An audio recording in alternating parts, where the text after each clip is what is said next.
Welcome back to the farm for another video. If this is your first time, I hope you enjoy. So we're going to be working on with the CNC machine today is actually something on a little more personal level. I've been making stuff for a lot of other people lately, but if you've seen some of my videos, you've seen I had this big giant 200-pound English Mastiff that used to always be around the farm with me, always out in the shop. Well, we lost Diesel a couple of weeks ago, so I want to make a cool memorial plaque. He's always been my shop dog. If I was ever in the shop, he was always here with me when I was doing chores, building fences around the farm. He's been here since day one.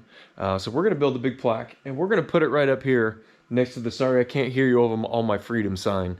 And he's going to be here watching all of our projects and joining us along for everything. He was always my shop dog, so he's always going to be with us. So we're going to not only be making him a memorial plaque, but I'm also going to be making a sign for the vet clinic that helped us out.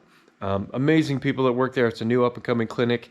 Even though they didn't have new clients, they weren't taking on anything, they helped us out, with just amazing. So to show my appreciation, we're also going to make them a sign. So let me show you what I started gluing up here, and let's go ahead and get started making the sign while we're running the program to get started on the plaque.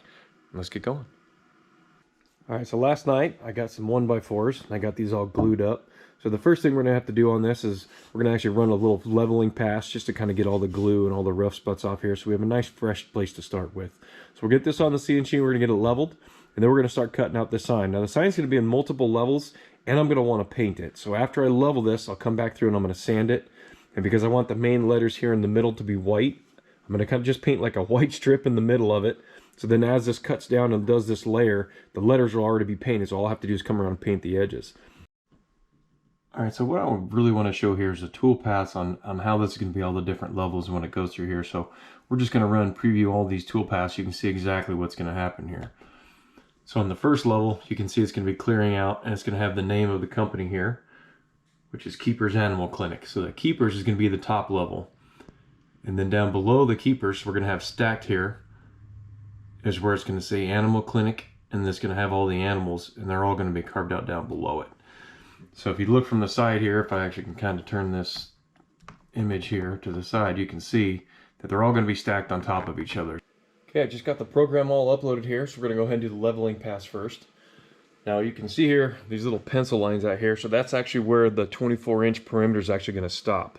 And then I've got about a 1/2 inch from the inside of these clamps and a 1/2 inch from the back side, so it's going to pocket it down. So once I actually get this done carving, I'll take it over to the table saw and actually rip this edge off. So that was just more of a kind of a way for me to find the center.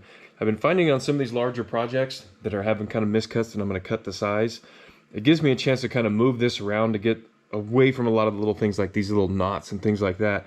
I can move the piece around and cut it down to the size that I need. So just because something I've been messing with, it kind of seems like it helps out lately. So let's get this thing running and get it level.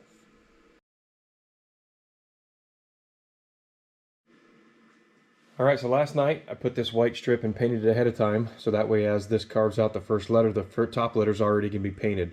So after this first thing gets all cleared out and we get down to the next layer, which will be a different colored sign, then I'm actually going to paint that a different color. I'll paint the whole thing, so then as that pockets that piece out, all the letters will already be painted on the top. So all I have to do is come back and do the fine detail around the edges or wherever there might be some chip out. So let's get this 3/4 inch bit going first and get the majority of this kind of wallowed out here around this first one. And then we're going to make our way down through all these bits.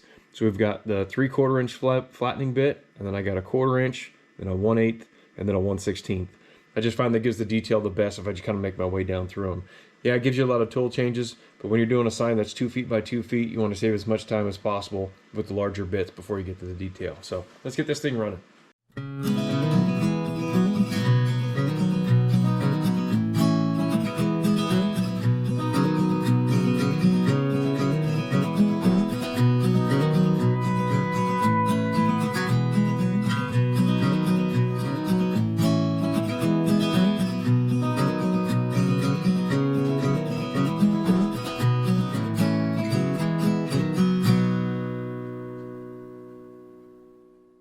All right, now this is one of my favorite parts here. So now we're going to start doing the second level of carving. So the cool thing is going to be watching this bit actually go around and carve the words that are going to be underneath this one without ever touching this. Now again, we are going to be walling out quite a bit of it here, so we got the 3/4 inch bit on it again. But let's get this thing going.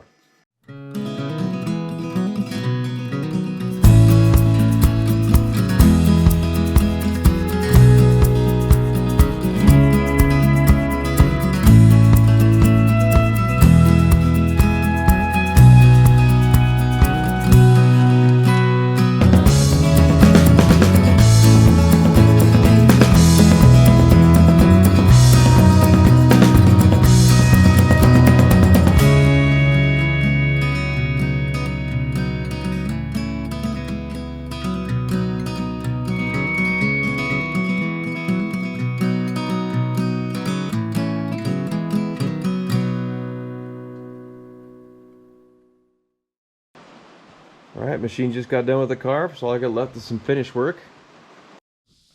Okay, just got the first coat of paint here on everything. So we went with white on the upper level and for the animals, and then red on the animal clinic to kind of make it stand out. And then my wife had the great idea of actually putting stain around the border here to kind of give it little contrasting colors, but almost make it look like a picture frame. And I think that turned out awesome. It was a great idea. So I'm going to get another coat of stain, and since I put some of the paint on here, some of the edges of the wood are actually coming up. So I'm going to come back through and do a little bit more sanding and do one more coat of paint and one more coat of stain, and then we'll let this sit overnight. And then we're going to build a frame on the back of it that they can actually hang it from the wall or put it in a window, which will have my business name on the bottom of it. So while this dries, we'll go ahead and we'll get that frame built and we'll finish this thing up. All right, so here we are with the finished sign. You know, I'm really happy my wife made the suggestion to actually use stain around the border here. I think it makes it look nice, kind of like a picture frame, and it adds a little bit more depth to it, I think. So I'm really happy she made that suggestion and really happy with how it turned out. Well, I hope you enjoyed the video. If you did, feel free to give it a thumbs up. Feel free to share. If you have any questions or comments, please put them down below. I'll do what I can to answer them for you.